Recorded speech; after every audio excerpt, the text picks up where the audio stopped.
It's just now 7:30, so maybe we'll just give it a couple more minutes. Sounds good. Sounds good.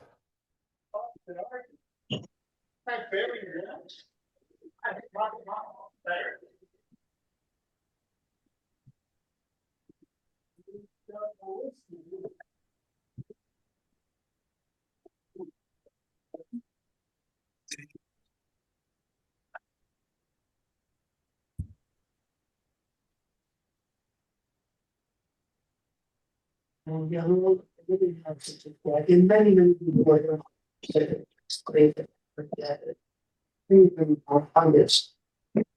I say there's next, but yeah, man, we only got that 15 on the video before that.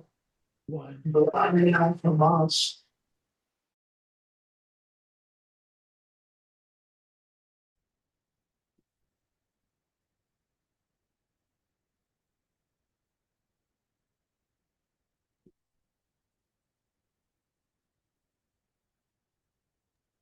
Yeah. Okay, go ahead.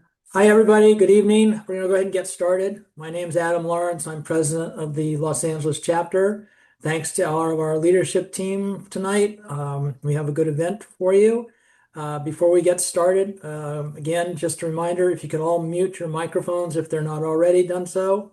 That way the doctor can give his presentation. We will have a Q&A after the doctor's finished. So please hold your questions, write them in the chat if you'd like, or write them down if you can, or record them, whatever you need. That way you'll have them ready when we do the question and answer session. I want to thank Dr. Sadda for being here tonight, and I'm going to turn it over to our Vice President, Sherry, to talk about some upcoming events. Hi, everybody. Thank you for joining us tonight. We've really put together some amazing events, and I'm just going to name a few that are coming up. But don't worry, you'll all get email blasts like you usually do with the exact date and time, as well as registration links. But we've gone ahead, and for March, we've put together a pretty amazing fire preparedness event. It will be virtual and it will be given by the Red Cross. In April, we have an in-person event, and it's actually going to be at the USC Doheny Eye Institute. So that's going to be really cool. I know Xavier has been working really hard on that one, and we hope that you all could join us.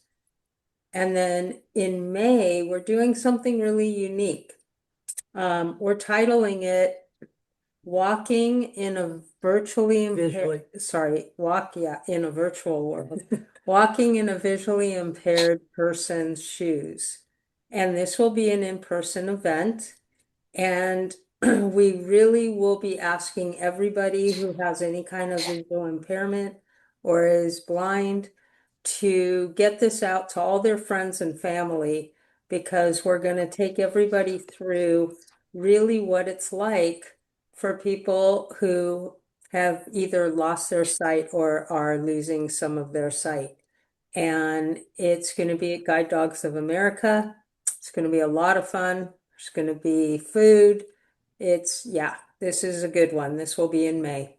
So I'm going to stop there because we have a lot more planned, but we want to get to tonight's speaker. So I'm going to go ahead and introduce Monica. Monica, you're here, right? Monica? I think you may have to unmute her. I think Monica? Xavier probably might need. There There you go. Hi, Sorry about that. Monica. I couldn't unmute. No worries. We're turning it over to you so you can introduce the doctor. That's great. Hello, my name is Monica, and it really, truly is a pleasure and a personal honor for me to introduce someone that I had a privilege to work very closely for many years now. Dr. SriniVas Sadda currently serves as the Director of Artificial Intelligence and Imaging Research at the Doheny Eye Institute in Pasadena, and Professor of Ophthalmology at the UCLA David Geffen School of Medicine. He earned his medical degree from Johns Hopkins University completed his internship at William Beaumont Hospital, and then completed his residency and fellowship at the Wilmer Eye Institute. I thought about this introduction for like over an hour, and quite honestly, there are way too many accomplishments for me to list in a single introduction for Dr. Sadda. He has served as a principal investigator for more than 30 major clinical trials. He founded the Doheny Image Reading Center at Doheny Eye Institute.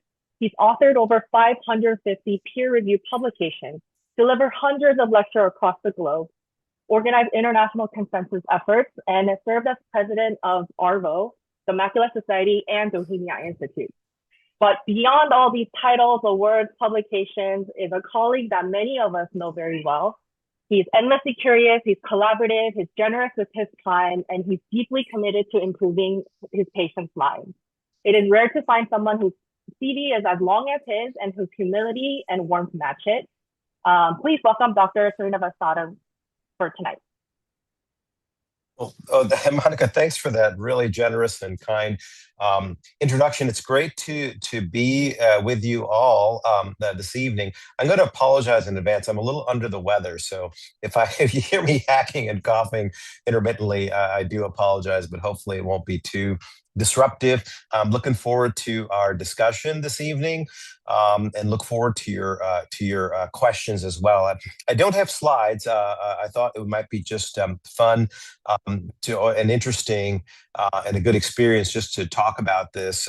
And just in terms of what I was going to talk about, as Monica may have mentioned, I'm a retina specialist, so I take care of patients with retinal problems, and there are a number of them that can lead to severe vision impairment. I know that many of you either have experienced these or certainly have a family and friends who are dealing with these problems. So it's very deep and personal to me. And actually, I will say has been a real sort of a lifelong sort of effort. I've been in clinical practice now for almost 30 years. And when I first started in retina, it was a very disappointing sort of field because we had such few options to offer for our patients. And it's been exciting for me and rewarding that so much has changed over the last 3 decades, that there's no progress. I certainly am not suggesting that there's not a lot more to do, because there is. And that's, but at the same time, there are clear innovations and things that I think offer real hope. And that's what I really want to sort of focus my comments on to that tonight. Monica had originally asked me to talk about macular degeneration, which is one of the leading causes of blindness in the U.S. and it's important retinal degeneration. But I suggested to her that maybe I'll speak more broadly about retinal degenerations in particular. But in particular, I wanted to focus on some of the new treatments that have seemed to be coming around the corner or are already here, because there is a lot of things going on, and I think it's important for us to talk about them. And I look forward, as I said, to your questions about this as well. Again, because of your involvement with this chapter of FFB, I think most of you have a lot of familiarity with degenerative diseases that affect the retina and the eye. But for those who may not be as familiar or may not understand some of the details, I thought maybe I'll take a couple of minutes to just make sure we're all on the same page by introducing a couple of concepts that I like to talk about and explaining these problems. So I apologize if it's too basic. But fundamentally, again, we're talking about degenerations that affect the retina. And just to make sure that everyone understands, I often like to use this analogy of the eye like a camera. And there's a front part of the eye that has a lens even, and in fact works very much like a camera, focuses things onto the back part of the eye, which is the retina, which very much serves like the film of a camera. And the retina itself is a very complicated structure, and it's going to be relevant to some of what I'm going to talk about in terms of what happens with retinal degenerations. But the retina itself, it's sort of a paper-thin structure. It really is like film. It's about 1/3 of a millimeter thick, but it's composed of many layers of cells. And one of the layers of cells are the light-sensitive cells. You might have heard the rods and cones, which actually receive the light. The photons of light are absorbed by those cells, and they convert that light into electrical and chemical signals. And then the rest of the layers of the retina are composed of nerve cells that then communicate, process some of that information. So you have to take that information and actually process it into something that starts to make sense, but ultimately actually feeds the information through the optic nerve, which is the nerve that connects the eyeball to the brain, and that's basically, and then that gets back to the brain for further processing, and that's how we see. So the retina is obviously a critical structure in that regard, and a degeneration obviously implies a loss of tissue in the retina. In particular, the cells that seem to be most susceptible and the ones that are involved in all of these retinal generations, whether it's macular degeneration or others that I'll talk about, like Stargardt's or retinitis pigmentosa, or any of these other retinal generations, it's those light-sensitive cells, those cones and rods in particular, that are lost. But that also means that there's still a lot of the retina left, and that's going to be relevant to some of the new treatments that I'm going to talk about that you need to be aware of. So in any event, as I said, regardless of the type of retinal degeneration, fundamentally there is this loss, and that's what affects our ability to see. Now, it would be nice and ideal if someone had an eye problem and there was regardless of what part of the eye affected, maybe it even affected the front part of the eye and the lens and the like. And wouldn't it be nice if our eye went bad just to be able to replace it with a new eye? And some of you may have heard of a whole eye transplant that was done in New York.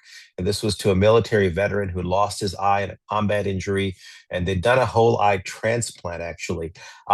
And that actually was successful in the sense that the eye took, if you will, they were able to connect things up in terms of the muscles and the like. But the patient who underwent that procedure, he really didn't see any better. He couldn't see because of the challenge of the fact that when I talk about these light-sensitive cells feeding back to the brain, there's a million connections between the eye and the brain.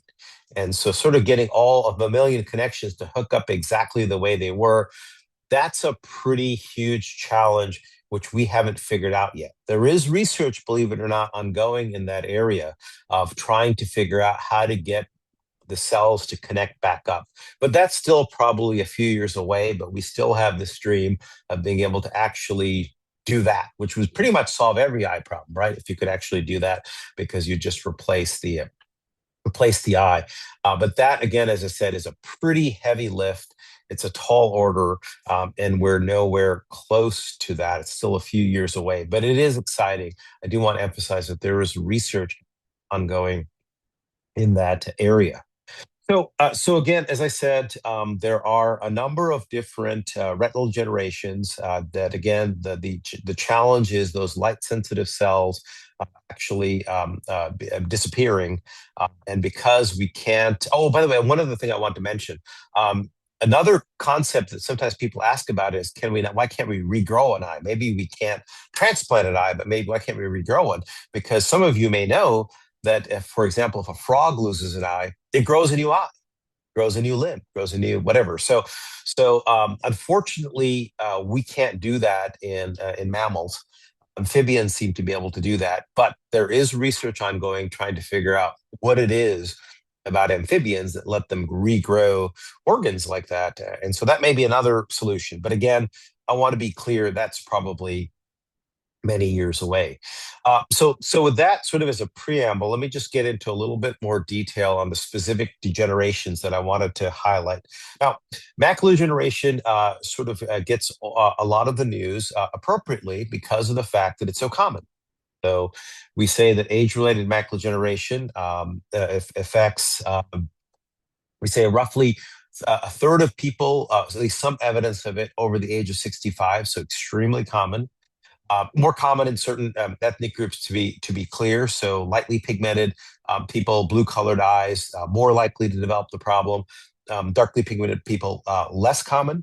But the point is that it's present everywhere to some extent, and it's associated with aging. And so, as our population, as all of us, are living longer, we all have a risk of that developing. One could say that if you live to be 110, everyone would develop macular degeneration. But we call it a disease when it happens relatively early on. And by early on, I mean when you start to see something in your 60s or 70s, then we consider that type of degeneration to be abnormal.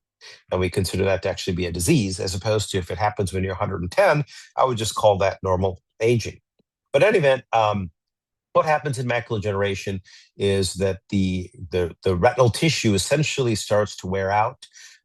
It may be because of poor blood supply, accumulation of toxic materials. In the end, the retinal cells start to die, and then when they start to disappear, we call that atrophy or loss of those cells. And then sometimes people call that advanced dry macular degeneration because it's just a dry loss of cells. Now, you might have heard the term wet macular degeneration. What that means is your body doesn't stand still. It tries to do something to help support those dying cells, and it creates new blood vessels, hoping that maybe that could solve the problem. And I often say it's a good idea, but not well executed. So those new blood vessels end up being fragile, they leak and bleed, and they end up causing more damage than good in some cases. And that's why we consider wet macular degeneration to be problematic if it's not controlled. This is something I have to tell you personally has been quite an amazing change in how we approach patients in the 3 decades that I've been treating patients. Because when I was training, we had no treatments for wet macular degeneration, at least no effective treatments. We could laser these blood vessels, but that would destroy the retina. So we really didn't have any good options. And so several years ago, we started to understand why the new blood vessels form, and we were able to develop treatments that actually could target the growth factors that were stimulating these new blood vessels. So most of you have probably heard of patients who get injections in the eye, and the injections in the eye are for molecules or antibodies that actually block those growth factors that would cause those blood vessels to grow and bleed and the like. So that really has been a dramatic game changer in terms of how we approach and treat patients with macular degeneration. But again, it only treats patients with wet macular degeneration. And even if you stop those blood vessels, patients can still go on to lose vision from just that slow loss of those light-sensitive cells over time. Now, more recently, some of you may have heard that there are now injections for that sort of that dry loss of cells. And that's true, but those injections are only modestly effective. They sort of block inflammation that we think might be contributing to the death of those cells. But we're far from having a great treatment for that kind of dry macular degeneration. So that's kind of a very quick synopsis of age-related macular degeneration. But there are a whole host of other types of macular and other retinal degenerations. Now, age-related macular degeneration probably has some genetic susceptibility, but there's not any one gene which we say, aha, if you have this gene, you're going to have this problem. And that's what's different from a disease like age-related macular degeneration compared to other inherited retinal degenerations, where the connection between a gene defect or a gene mutation and the disease is very clear. And so examples of these kinds of inherited degenerations would be conditions like many of you may have heard of Stargardt disease. Stargardt disease is the most common cause of macular degeneration in younger people. And it's one disease that I have to say is present in every single country in the world. So it seemed to have developed very early in human development, the fact that that's the case. But it also causes a similar problem to age-related macular degeneration, that you lose the light-sensitive cells. It obviously can start much younger. It can start in older patients too. So sometimes patients confuse Stargardt's with age-related macular degeneration for that reason. But in any event, it's that same problem of loss of those light-sensitive cells in Stargardt's. Now, there are a whole host of other retinal degenerations that I should mention. Again, I think many of you are well aware that don't necessarily start in the macula or the center part of the retina, but actually start in the more peripheral retina that we'd use for our side vision. Start there and then progress, like conditions like retinitis pigmentosa or choroideremia. These are conditions which also lead to loss of the rods and cone photoreceptors, but they can start in the peripheral retina and then kind of work their way towards the center. And unfortunately, as they advance, these sort of peripheral degenerations, they can take one's entire vision. And so they can be extremely visually disabling in that regard. Now, not to say that macular degeneration and Stargardt's also aren't of significant visual impact, because obviously they are, and they can certainly make one legally blind. But those two conditions generally don't lead to complete blindness, and so in that regard, they are not as daunting as retinitis pigmentosa. But again, to be clear, all of these can affect eyesight, but again, different in terms of what part of vision they may affect first. So that's kind of a very brief summary, and if we had more time, I could get into more specific diseases. But I wanted to give you this overview to give you a perspective on why it's been a challenge to find treatments for these conditions, because it's not like corneal problems or front part of the eye problems where you could just replace the tissue. We don't have a way of easily regrowing the eye or regrowing the retina, and that's what's been a challenge as we try to come up with treatments. Now, as I mentioned, when I was training nearly three decades ago now, we had no treatments for any of these retinal problems. And that has changed as we've improved our understanding of the biology of diseases. So let me start, for example, with the retinitis pigmentosa, which actually is a pretty broad term for a whole host of different degenerative conditions of the retina. Many different gene mutations can produce this loss of the light-sensitive cells, because these light-sensitive cells have a lot of different genes that are expressed to them, a lot of proteins. They're very complicated to make vision happen. And so there are a lot of different genes that can go wrong. So that's why so many different gene mutations can cause this problem. And so in any event, as we started to learn what those genes are, so in the last 30 years or so, we've just learned gene after gene. We have identified more than 200 different gene mutations that can cause this problem. And so people started to wonder, well, can we actually replace the gene that's gone bad? And that's a type of approach called gene therapy. And so there was, as most of you know, a very effective gene therapy treatment that was developed for a very severe form of retinitis pigmentosa called Leber's congenital amaurosis, which basically is RP from birth. And so for that very severe type of degeneration, for a very specific mutation in a gene called RP65, a gene therapy was developed where you use a virus, like a typical common cold virus, which you take out all the bad stuff from the virus, but you keep the sort of the capsule of the virus. And then you put in the gene for RP65, a good normal gene, and then you inject that into the eye, and then that virus goes and invades the retinal cells and restores that gene, normal gene. That's kind of how gene therapy works. And that was shown to potentially improve the situation in patients with that very specific type of condition caused by that mutation. Since then, a number of other genes that cause retinal degenerations like retinitis pigmentosa have been evaluated for potential gene therapy solutions. And those are still in clinical trials, many of them. So there's not another one that's been approved yet. But we're very optimistic that we will have additional approvals over the next few years. So those of you who have either that type of a retinal degeneration or have a loved one who has that type of degeneration, it is important to having organizations like this sort of keeping you in the loop on what's going on. It's very important because there may be options in that regard to try to reverse that gene defect. And so anyways, I think it's a very exciting possibility for the future. And as we get more and more of these genes and figure out ways to tackle them. Now, I will say that one thing to keep in mind about these gene therapy solutions is that it's not always easy for every disease. So I mentioned Stargardt disease earlier, and that's not a retinitis pigmentosa. It's more of a macular type of degeneration. Excuse me. But why isn't there a gene therapy for Stargardt's? You'd think if it's the most common inherited retinal degeneration, that, we would have worked on that first, right? Well, as it turns out, the Stargardt's gene, which the most common gene is a gene called ABCA4. Now, these specifics aren't so important, but that gene turns out to be a huge gene.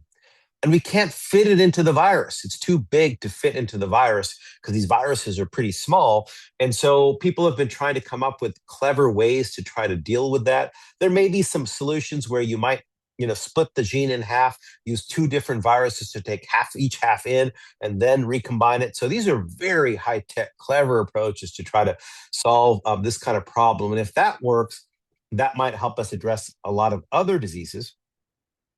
There's also diseases where this kind of an approach might not work.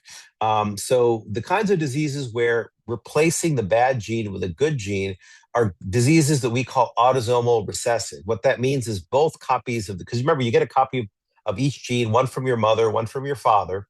And if you're going to have a disease like Stargardt's or many types of retinitis pigmentosa, both of the genes have to be bad. You have to have the bad luck of getting a bad copy from both mom and dad. But there are some diseases where a single bad copy can produce the disease. Maybe because when you have some bad gene product being made, it interferes with the good one.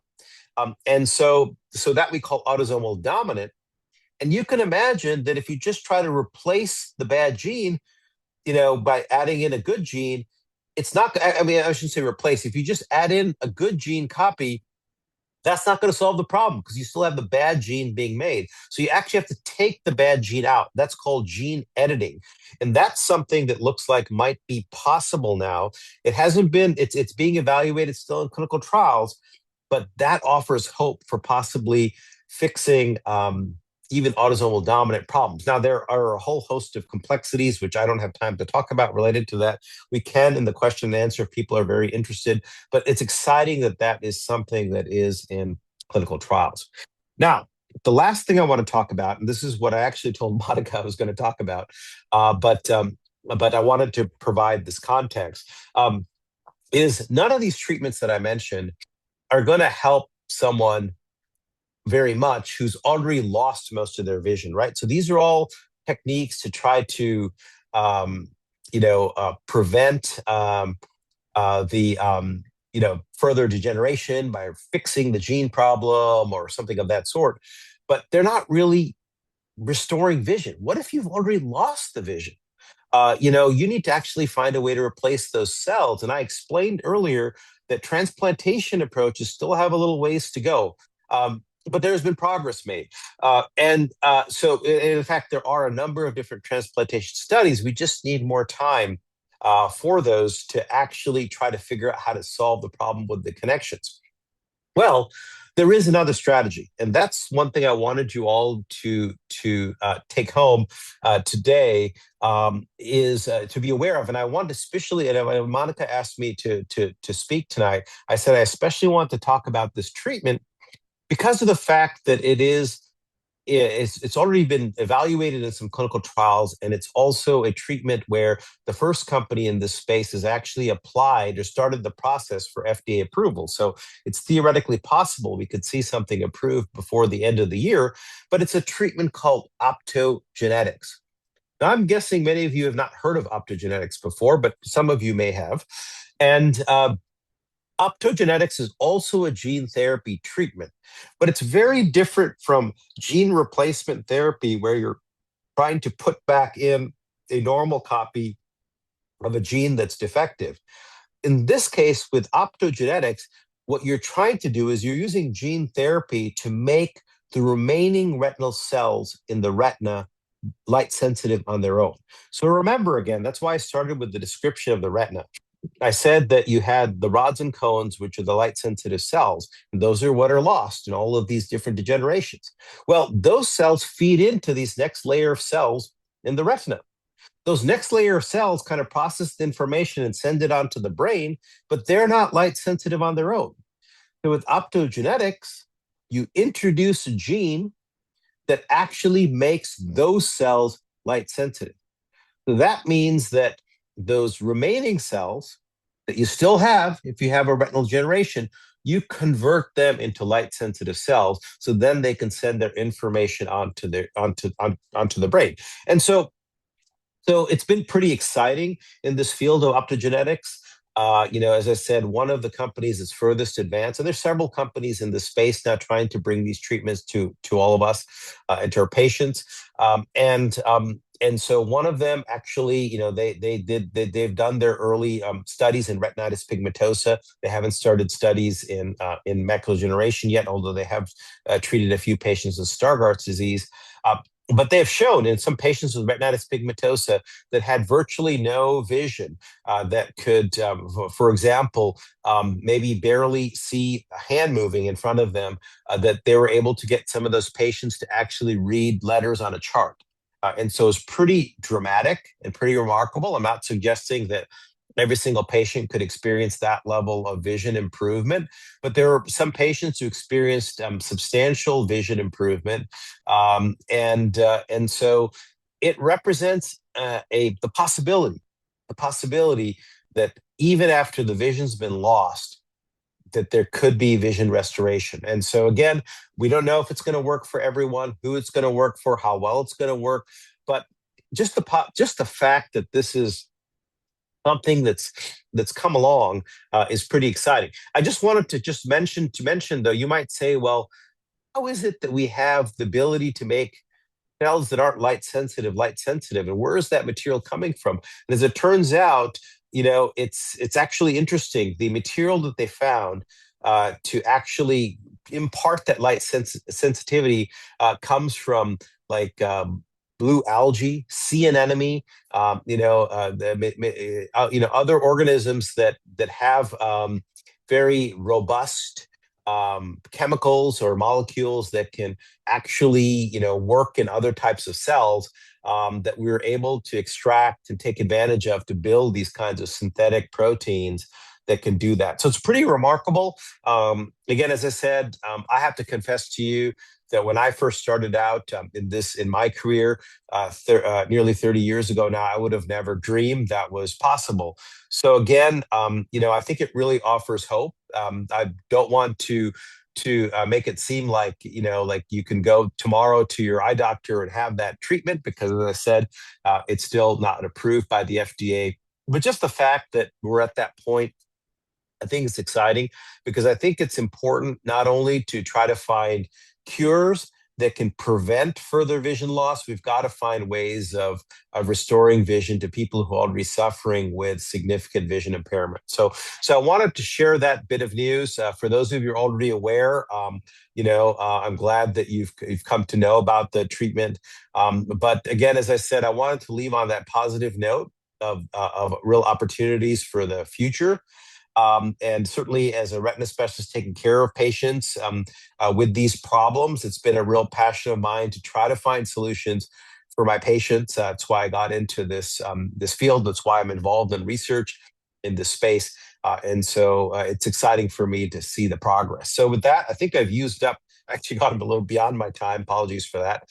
But very happy to take questions that you have, but hope that was of some help in terms of the presentation. So thanks so much.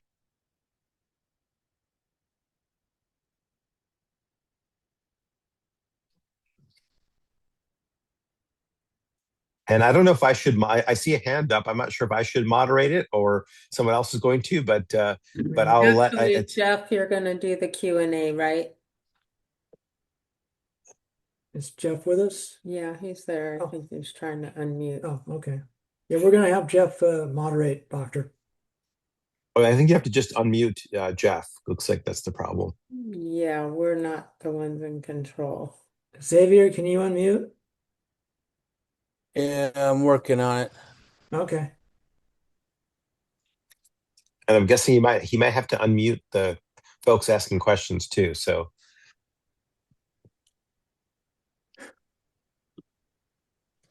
Oh, Monica's saying, Adam and Cherry, you also apparently have the ability to unmute too. We do. So you might have to, I think if you go to the participants list, if you click participants at the bottom and you see everyone, I think you can right click on that and unmute, but Okay, let me try.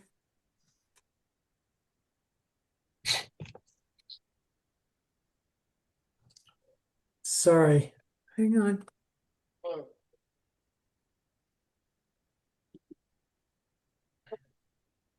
Okay, I think I've There unmuted. you go. So There you go, Jeff. Perfect. okay, thank you. Sorry for the delay there. Really appreciate that presentation, Dr. Saad. Really was really informative, and I'm sure our audience feels the same way. And so yeah, let's try and use the react button, raise your hand so we can be a little bit organized here. And I see two hands raised, and if you feel like asking a question in the chat, I'll also get to those as well. But let's start with Ben. I think he has his hand raised and has a question. Thanks, Jeff. Appreciate it. And Dr. Saad, thank you for joining us tonight.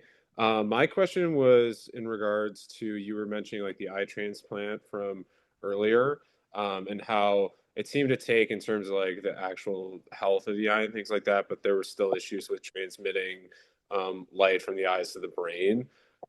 I mean, like, could you expand a little bit more on like the types of technology being used, not necessarily for like an eye transplant, but in terms of trying to restore that like light from the eyes to the brain, or I guess just like, and I don't know how much you are able to like reveal because you're doing research, but if you could expand a little bit more upon that, that'd be cool. Oh, sure. Yeah. So the kind of research that's being done to try to address that problem, for example, there have been research studies done. Most of these have been in animals that have similar degenerative problems. But for example, so one of the things is you have to have a conduit to go from the brain, from the eye back to the brain. And you've got to have the retinal cells that are still sitting in the retina, the ones that normally communicate to the brain. They have to basically regrow a whole new conduit, right? A whole new, line. And so it turns out that if you take for example, a peripheral nerve graft and stick it between the eye and the brain, My hand for some me. of those cells in the retina will actually start to grow out through that conduit and start to make their way towards the brain.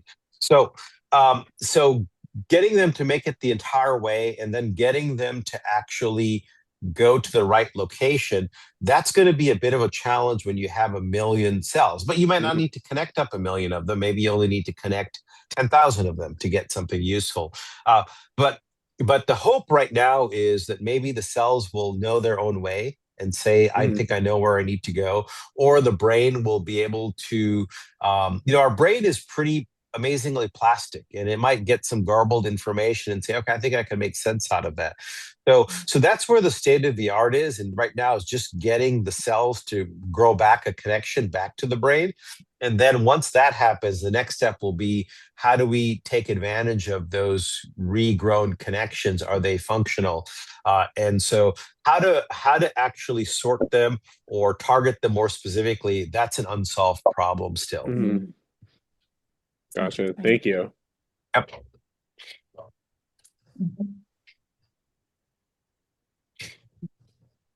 But Jeff, I think you've got a call on the next person. I mean, I think it's Bob Burnham who's next, at least in my screen. But I think, Jeff's muted again, so maybe. What is happening? Sorry. Okay, so while you're trying to unmute, Apparently, like Monica was telling me that I also have the ability to unmute. So Bob, let's see if that. Okay, I guess I just won't go on mute. I was just trying to be see, I guess as soon as I click on muting myself again, I guess it just locks me out again. So I guess I just will not Okay. mute myself further. So Bob Burnham is next. Thank you for your question, Bob. Please go ahead. He's muted. And we have to unmute him too as well. So we're gonna have to go through this process. Here, let me see if I could do the unmuting. It is allowing me to ask him to unmute, but it's not allowing me to just unmute. I think Bob's got to click a button. Yeah. It's usually Alt A for the command. Oh, Alt A is working. Oh, so Maybe we go with someone different first while we figure out Bob Berman's stuff. Yeah, Jocelyn, can you unmute? Well, you can be up next if you can Can you unmute. hear me? Can you hear me? Yeah, Yes. we can hear you. Okay, yes. Hello. Thank you for that information. That was very interesting and educational and helpful. I was born with retinitis pigmentosa. I was born with a blind line in my right eye. It's a genetic mutation. But I also have lights and shadows around my center. And those lights and shadows cover my image. So when you say lights, I'm light sensitive as well. So would you say those lights are I don't know, enhancing my vision in a sense, or it's just a type of blindness? that's such a good question. It's hard to know for sure, but sometimes what we find is that. So think of it as as I said, you have these light sensitive cells, these rods and cones, and unfortunately, in your case, you have a problem that's affected those, and so then they're supposed to normally feed in their information to that next layer of cells. And sometimes when those next layer of cells don't get the information, they go dark and you see dark. Other times when they don't get the information, they just spontaneously fire, and then you might see something as light. So I don't think it would be ideal if that was actually your body trying to regenerate the system or get light activity going normally. But I think it's probably more likely what you're experiencing is that sort of denervation or related sort of spontaneous sort of firing, I'm guessing, which I know I've had patients of mine who said that can be quite frustrating to have those other kinds of lights appear. My hope is with optogenetics, because you might wonder, well, the therapy that I mentioned with optogenetics that we were excited about, how would that work when you're already getting light sort of stimuli of some kind and feeling light sensitive? Well, the hope is if you get sort of more normal information that maybe those cells won't spontaneously fire or do strange things, and that maybe it'll make more sense and be more useful vision. But I have to confess to you, we don't know for sure, right? So there haven't been enough patients treated to know, well, if someone has the specific symptoms you mentioned, do they not do as well with this treatment for that reason? I can't answer that question yet. Oh, okay. Yeah, no, you did. You definitely answered it. I guess it's just depending on your human body, your chemistry, your life, but yeah, and it's not frustrating to me at all. As long as this doesn't take away my center, I'm good.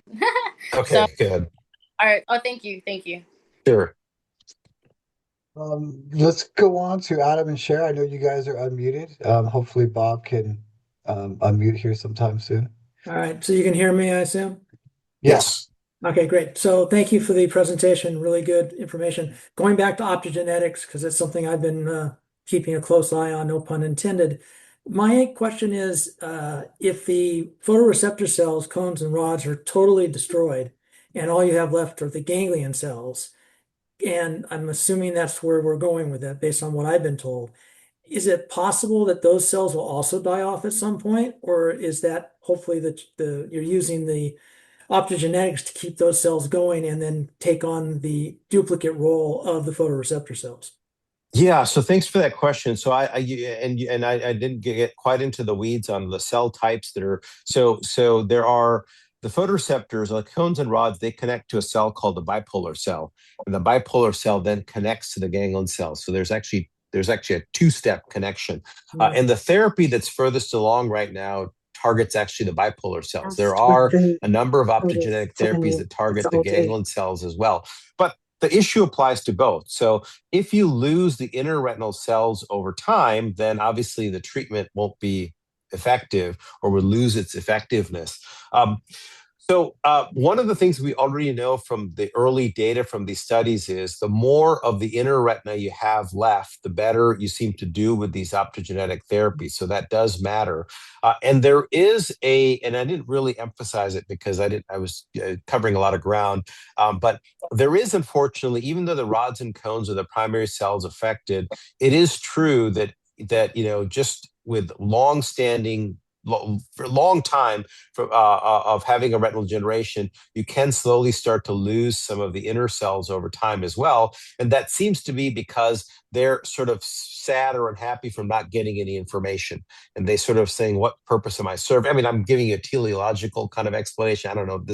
We can't say this is exactly the mechanism, but you can imagine that kind of it's akin to if you're not getting information, you're not feeling like you're necessary, and then those cells can disappear. So that also does happen. So the hope, though, is if you've introduced optogenetics into the mix, then those cells have a purpose again, and that they will stay. But we don't know that for sure. So we only have several years of data so far on optogenetics. So the longest patient, I think, has had the treatment done like 3 years ago or so. So I can't answer that question for you. So what is it going to be like 10 or 20 years from now? Do those cells, those intraretinal cells, do they eventually start to go? We don't know that. We don't think so, but your question is a good one, and that we don't have the long-term data yet. Okay, quick follow-up as far as the bipolar cells and the ganglion. Is there a test to see if they still exist and how well they're doing? Not about how well they're doing is going to be tricky because they're not going to receive, you can't really test their function properly when they don't have the rods and cones feeding them. But in terms of whether they're there or not, we can do scans where we can look at the status of the retinal layers to sort of infer how they may be. And that's what we're doing. So that's when I was telling you that the early data from the optogenetic studies suggests that patients who have a better preserved inner retina do better with the treatment. It's based on looking at those scans that we get of the retina, where we can actually look at the different layers. And if there's better preservation of the inner retinal layers, that seems to correspond to better treatment benefit. Okay, thank you. Bob, it is Alt A. If you want to click on that, I know you asked a question in the chat. Monica also answered, so maybe try Alt A. And also, Jeffrey, I was seeing that Devin Curry is raising her hand, her physical hand, as opposed to no, I see that. See that, but I'm okay. just trying to get Bob. Okay, here. yeah. Yeah, I if feel not, bad. if not, we have Maria raise her hand and Devin, so we'll Okay. move on until Bob can, unmute himself. But Maria actually asked a question in the chat. Hi, Dr. Sadda. Actually, my son David is a patient of yours, and he has CRB1. So I'm just want to say I'm so grateful to you for talking about people who have already lost sight, because it's pretty scary. My question is, if he is eligible for anyone optogenetics in the future, hopefully, would that negate a future treatment? And if something else comes along, is it a once and done, you do it and then you're not eligible for anything else anymore? I was just curious. Yeah, you asked such a good question, and obviously some of these are a bit unknowns. I'm guessing in terms of from a clinical trial perspective, probably if you're treated with a treatment like optogenetics should be a once and done treatment. That is how it's intended to work, because the intention is once those cells take on that capability, that you shouldn't have to treat them ever again. We don't 100% know that because, as I mentioned in response to the previous question that Adam had raised, we don't have data beyond 3 years, so we don't know for sure, but theoretically that's what we'd expect. So generally, if you're going to be in a clinical trial for a new treatment, they wouldn't have wanted you to have had this eye affected by that therapy. I'm guessing that most patients initially will only have one eye treated to see how they do, and maybe that's what makes sense is to leave the other eye untreated to see if there may be a different option down the road. But let's say outside of a trial, let's say that you get the optogenetics treatment, you have some improvement in the vision, maybe not to the point that you can see the smaller letters on the chart, or maybe you can only just see the biggest letter on the chart as a result of the treatment. and then there's a new treatment that comes along that seems to actually result in finer vision, and you want to say, well, can I do that? Well, again, probably can't do it in a clinical trial, but once it's approved, it might be possible. Now, is it going to interfere with the optogenetics? I mean, right now at this point, it's too early to know. It probably depends on the mechanism of that unknown treatment. And so I'm guessing for my patients, and what I would recommend to you is probably to only treat one eye initially, just for that reason. And then, obviously, if it stands the test of time and it seems to work extremely well, and there's no reason to think that there could be a treatment that could do even better, then obviously one could consider treating both eyes. But I would start with one eye just for those reasons. Thank you. Excellent question. Actually, Devin, we'll go on to you because Bob did put his question in the chat. I'll get to that in a second, but I think, Devin, you're unmuted and you could ask really quickly. Can you hear me? Yes. We can. Yeah. Hi, doctor. Thank you. That's a lot of information for my pea brain and the language. And I have been diagnosed with cone rod dystrophy. My father had it. It's hereditary. So I'm wondering if it's still as I understand it, the deterioration of the retina. But if there's no gene there, I'm hearing about cells, and I'm wondering if it's still under the same umbrella of the treatments or clinical trials, or is there something different for cone rod dystrophy? Yeah, no, thank you. I'm sorry, I did cover a lot of ground, and I couldn't mention everything during that. So there are a number, and that's why I sort of said broadly there are a whole host of different types of retinal degenerations, and whether retinitis pigmentosa, sometimes people call it a rod cone degeneration because the rods are affected more and then the cones die afterwards. Whereas cone rod, the cones are affected more and the rods die afterwards. So that's otherwise they're pretty similar. And so there will be a gene mutation. We don't always find them, right? So one of the things I forgot to mention is that I do like to advocate to try to do testing to discover the gene mutation for any patient that I see with inherited retinal degeneration. It doesn't mean we always find one because our gene test, if you could get your entire genome sequence, it means that every one of your genes you actually check, then you probably would find it. But that usually is a pretty exhaustive and difficult test to get obtained still. We're not to the point where, but if you've gotten that done and they found the gene, because invariably there will be a gene causing it, and maybe you know yours already. And so all of the things I discussed would apply to you. So gene therapy could apply if it's autosomal dominant. You mentioned that your father had it as well. So if you got it, then it sounds like yours might be autosomal dominant, in which case then it would require a gene editing approach. Remember, I mentioned that if you only have one gene copy and that's all it takes to have the problem, then you actually have to eliminate that bad gene. And that requires this kind of gene editing approach. There are whole companies that have built around gene editing, companies like Editas, which that's what they do.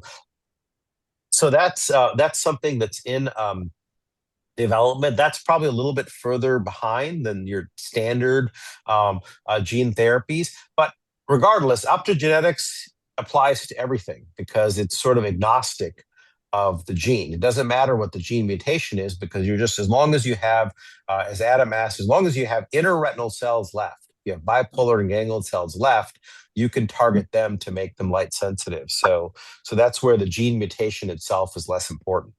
I think it's CRX gene. Okay, that's a very common cause of cone rod dystrophy. Never had it, the gene, yeah. Are you taking new patients? Yes, for sure. And you're located in Pasadena. Pasadena. Okay, I'm in Glendale. Thank you. Be happy to check you. Thank you so much. For the question. Sure, of course. Let's move on to Bob because I know Bob's been very patient. So we put a question in the chat, and it's: is there any updated treatment for detached retina? The old treatment with a bubble and having to lie in your stomach for a month is long and uncomfortable. Any updates? Lots of updates, totally different topic. So people still use this kind of bubble-based treatment, but there are other options that are highly innovative that people have come up with. There are, for example, in fact, I just saw a nice presentation from a colleague in Toronto with doing a treatment where they inject a material that in between the different layers or walls of the eye, it can actually push against the retina and or is temporarily seal the hole in the retina that led to the detachment, and then might be able to obviate for the need for a gas bubble. I will say that, to be clear, the gas bubble still remains the standard if you're going to do it in the office. Of course, if you're going to do it in the operating room, then there are other options that one can do. There are now ways to use glue. You can actually glue the retinal tear and seal it that way, and then avoid having to necessarily fill the eye with air or other things. So air still, I mean, I don't want to create false expectations. Air remains a common standard that's used. But yeah, there are definitely innovations that continue to occur in retinal detachment repair. All right, I think we'll take one more question because we're getting close to our end time. But yeah, let's see how many we can get in here, because these are important. Jean, I know, has her hand raised. Jean J, can we unmute her? Hi. Speaker. Hello. Hi. I think I might be the one holding down the fort for chronic uveitis, but I did want to say that, and I spent a lot of years at Wilmer, by the way, a lot of years, being treated with, I don't know, just being watched, I guess. But I do want to throw out some thoughts about photobiomodulation, the near infrared light glasses, 670 nanometers. It's $99 from Amazon. And I've been doing the red light treatment for a year, a little more than a year. And I do see some improvement, which is kind of thrilling, after this many years of chronic. And just trying to preserve anything, and maybe get a little more power in the back so I can see through the crap in the front of the corneas, So, but are you considering the Velita treatments, for example, the Velita device in office, or do you see what I'm saying about the home use of glasses?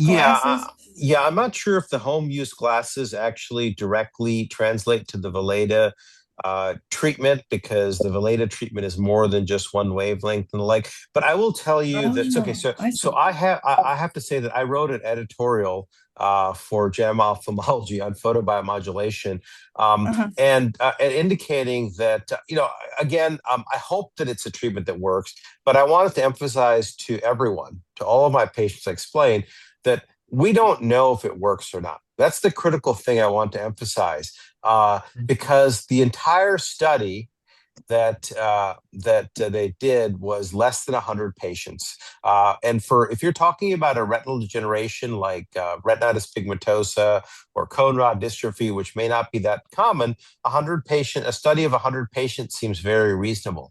But if you do a common problem like age-related macular degeneration, you only do 100 patients, it's very unsatisfactory in terms of being confident that the treatment works. And there were a lot of problems with that study, a lot of confounders. And I wrote an article about that that you can find. If you look at JAMA Ophthalmology and my name, you'll find the article where I spelled out all of the problems in the study. So again, I certainly am not saying that it can't work, or that it doesn't work even.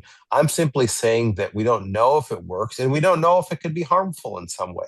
And so I'm skeptical of the treatment, but I would be very happy for my patients to be proven wrong.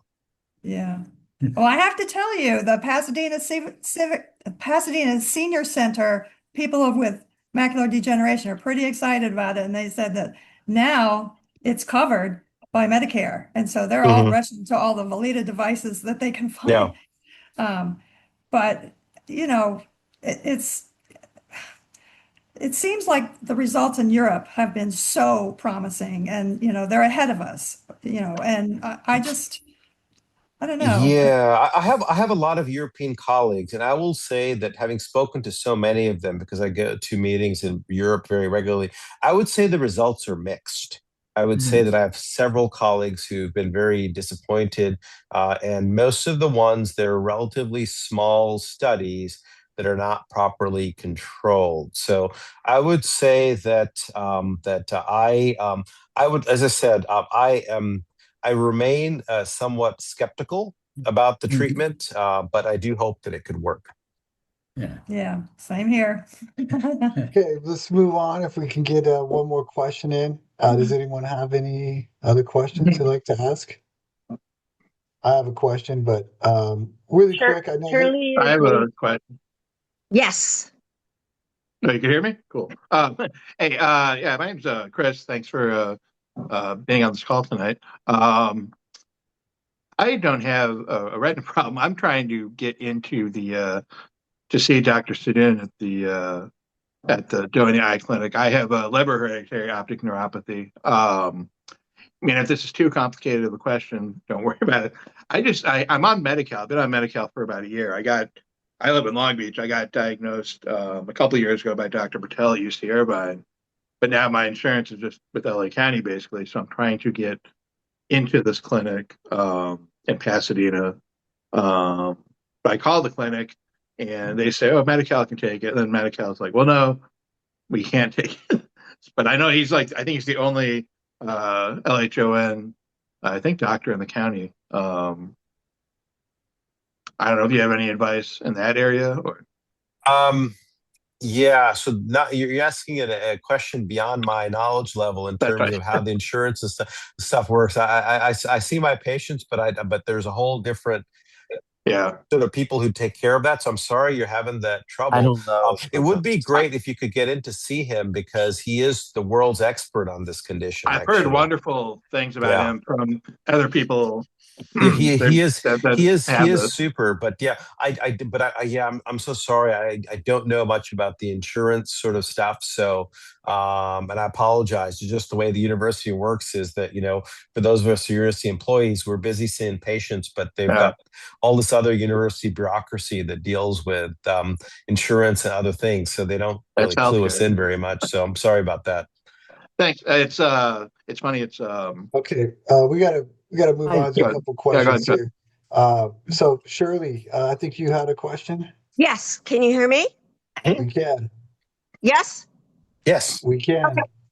Quick question. Great presentation, by the way. Quick question on supplements.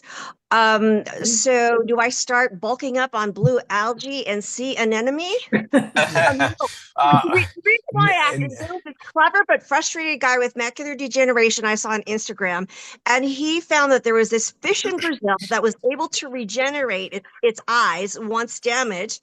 And so he looked up all of the stuff that this fish ate, put it together in a capsule, and of course I bought it. Right?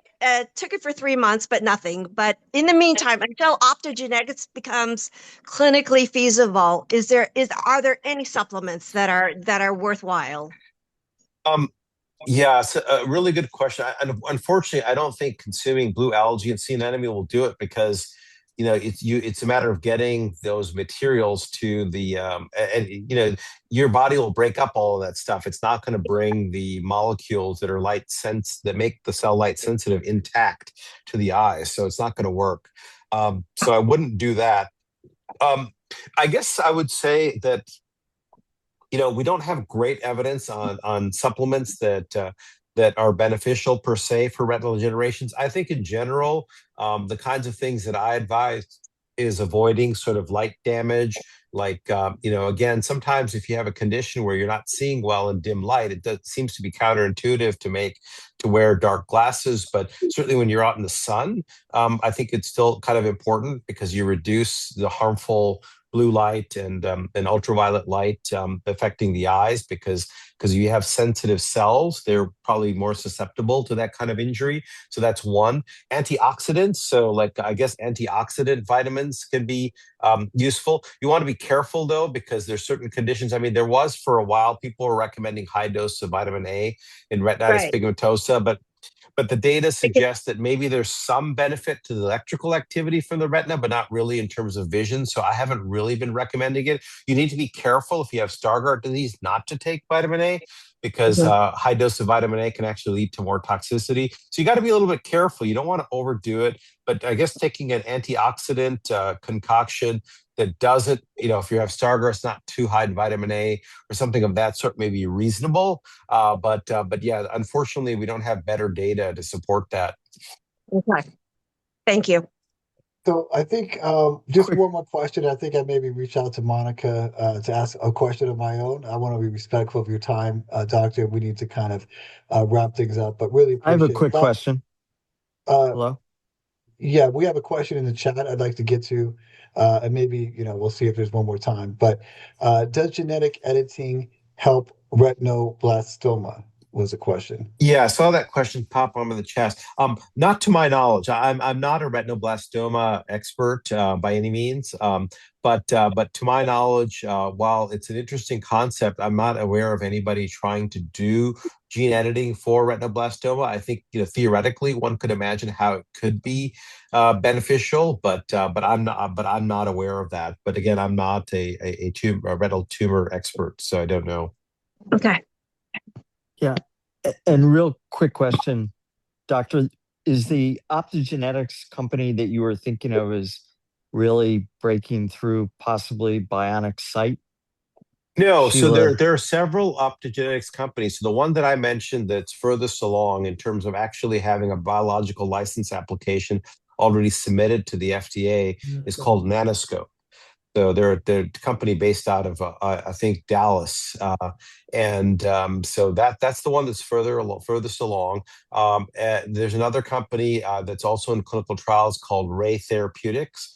Actually, at Doheny, we actually are the reading center looking at the images for patients in the Ray Therapeutics trial. So that's another one. Bionic Sight is another company. They're actually starting a study for geographic atrophy from AMD. With optogenetics, but I don't know how far along their study is. So that's 3, but there's a couple more as well. There's another company called Retrosense and another company called GenSight. So there's at least 5 companies that I'm aware of in this space. Great. And in terms of the timeline, are you kind of thinking the next 3 years, 2 or 3 years, there might be something commercially available? Well, no. Well, it depends. So again, we don't. The FDA at present is a little bit in flux because of all of the changes related to the change in administration. So that's made things a little bit less predictable. But theoretically, if the FDA looks at this as an orphan indication and is impressed enough with the data, there could be an approval before the end of the year, an approval by the FDA, and then you would expect it to be commercially available sometime in 2027. Then, so that's if everything goes perfectly in the FDA, Yeah. So there's a little bit of an uncertainty. I don't want to set false expectations. Yeah, sure. All right. Excellent presentation. All right. I think on that note, we're going to go ahead and call it a night. Thank you again, Doctor. Really appreciate it. Sure, it's my pleasure. Any other questions? Great group. Thank you for attending. And we will have a recording of this. If it'll be up on the FFB YouTube site eventually, and you will get information about it. Thank you. Thank you. Take care, so everyone. much. Have a good night. Doctor. All Thank you for attending, everyone. Bye now. Bye.